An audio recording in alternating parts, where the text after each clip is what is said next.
ये कौन है? अब से 40 दिन बाद नीनवे पूरी तरह तबाह हो जाएगा।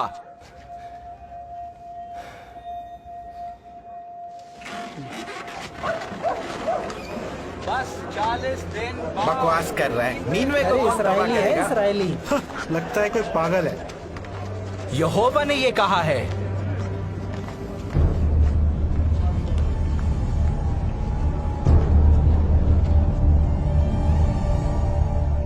इस शहर की दुष्टता सच्चे परमेश्वर की नजरों से नहीं छिपी है।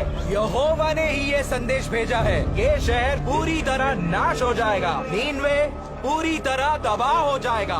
ये बात सच्चे परमेश्वर यहोवा ने कही है।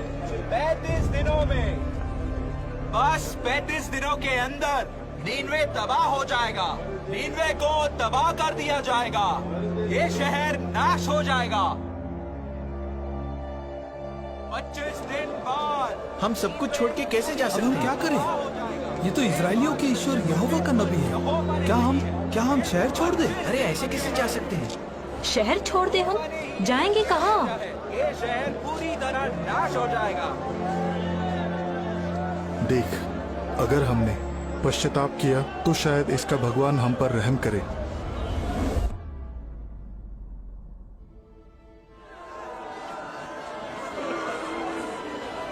वो भविष्यवक्ता कह रहा है कि 20 दिन के अंदर हमारा शहर नाश हो जाएगा। सब लोगों ने टाट तोड़ लिए हैं और वो उपवास कर रहे हैं। वो उसके कहने पर कुछ भी करने को तैयार हैं। वो बस यहोवा को खुश करना चाहते हैं। क्या यूना ने कहा यह सब करने को? नहीं, लोगों को लगता है कि उन्हें चेतावनी भी दी जा रही है और वक्त भी। तो ये सब करने से शायद उसका ईश्वर उन्हें माफ कर दे। और क्या जानते हो उसके बारे में? हमारे खबरी ने उसकी बातें सुनी है। पता चला है कि वो शुरू में नीनवे आना ही नहीं चाहता था, इसलिए वो तरशीश की तरफ जाने लगा। फिर उसे समंदर में फेंक दिया। कहता है कि यहोवा ने एक मछली भेजी जिसने उसे निगल लिया और फिर वो यहाँ आ गया। दिमाग खराब है उसका। मुझे नहीं लगता। ये आदमी इज़राइल के परमेश्वर का बंदा है हुजूर, जो अपने चमत्कार, अपनी ताकत और महानता के लिए मशहूर है। मशहूर होगा अपने देश में, हमारे तो अपने देवता हैं। हुजूर, पर यहोवा ही वो ईश्वर है जिसने मिस्र के देवताओं का नामो निशान मिटा दिया है, उनकी सेना को लाल सागर में डुबो दिया। ये वही ईश्वर है जो जल प्रलय लाया था, जिसके बारे में हमारे इतिहास में भी लिखा हुआ है। उसका क्रोध इसलिए भड़का क्योंकि उस जमाने में लोग हिंसक हो गए थे।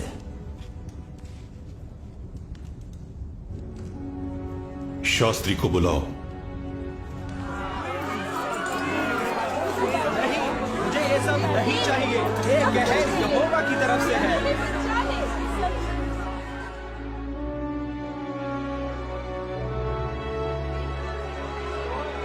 दस दिन के अंदर सच्चा परमेश्वर नीनवे को तबाह कर देगा। ये परमेश्वर का फैसला है।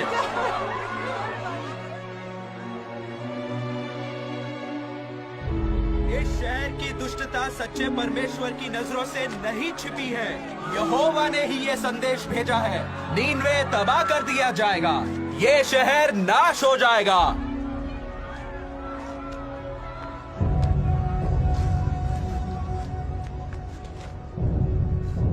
नीनवे के लोगों, ये पैगाम ध्यान से सुनो।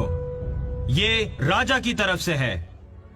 राजा और उसके बड़े बड़े अधिकारियों ने ये फरमान दिया है, आदमी हो या जानवर, गाय बैल हो या भेड़ बकरी, कोई कुछ न खाए, पानी की एक बूंद भी ना पिए और सब टाट ओढ़े। लोग गिड़गिड़ाकर परमेश्वर की दुहाई दें, अपनी दुष्ट राहों से फिरें और दूसरों का बुरा करना छोड़ दें। क्या पता सच्चा परमेश्वर अपने फैसले पर दोबारा गौर करे और अपनी जलजलाहट हम पर से हटा ले कि हम नाश ना हो जाएं।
तक कुछ हुआ क्यों नहीं? क्या यहोवा ने इन लोगों को माफ कर दिया? नहीं, ऐसा नहीं हो सकता। वो अपना फैसला कैसे बदल सकता है? ये लोग मेरे बारे में क्या सोचेंगे? यही कि मैं झूठा हूं, मेरी भविष्यवाणी सच्ची नहीं थी। आखिर वही हुआ ना जो मैं अपने देश में रहते वक्त सोचा करता था। इसीलिए मैं तर्शीश भाग रहा था। मैं जानता था कि तू करुणा करने वाला और दयालु परमेश्वर है, क्रोध करने में धीमा और अटल प्यार से भरपूर है। मैं जानता था कि तू अपना मन बदल लेगा। हे यहोवा, मेहरबानी करके मेरी जान ले ले। जीने से तो अच्छा है कि मैं मर जाऊं।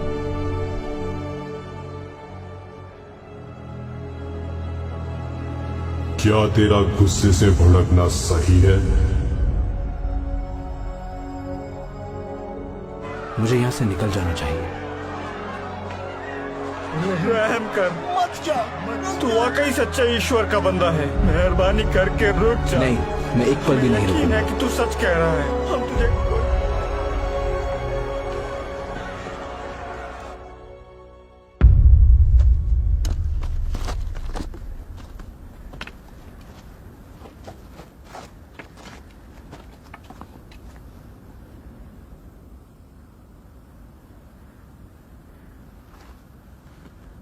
कुछ भी नहीं हुआ।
ये बेल कहां से आई?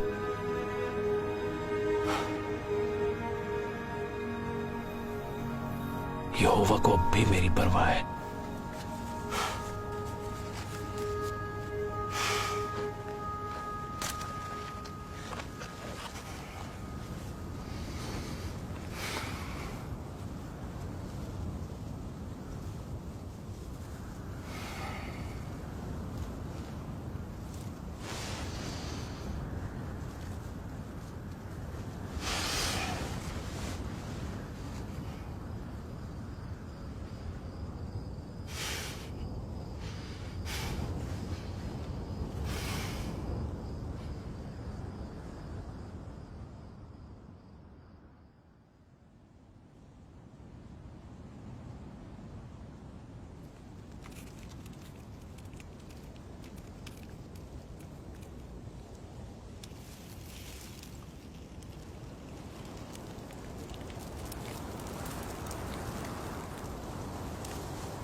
यहोवा मेरी जान ले,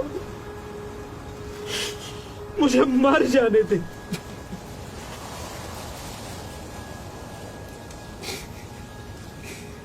जीने से तो अच्छा कि मैं मर जाऊं। क्या घिए की बेल के लिए तेरा गुस्से से भड़कना सही है? हाँ, मेरा भड़कना सही है। मैं मर जाना चाहता हूं। जिस घिए की बेल के लिए ना तूने मेहनत की, ना जिसे बढ़ाया, जो एक रात में उगी और एक ही रात में मर गई, उस पर तू तरस खा रहा है, तो क्या मैं उस बड़े शहर नीनवे पर तरस ना खाऊं, जहां 1,20,000 से भी ज्यादा लोग हैं जो सही गलत में फर्क तक नहीं जानते, और जहां बहुत से जानवर भी हैं।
आप योना हो?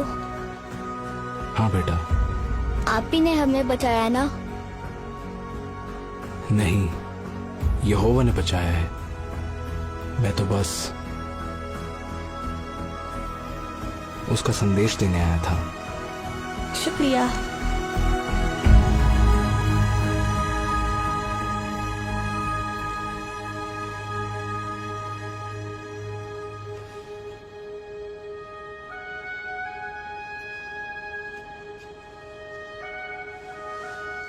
क्या कर रहे हो भैया? मैं लिख रहा था कि यहोवा ने नीनवे के लोगों पर और मुझ पर कितनी बड़ी दया की है। ये लिखना आसान नहीं होगा ना? बिल्कुल नहीं। अब आप आगे क्या करोगे भैया? जो भी यहोवा मुझसे कहेगा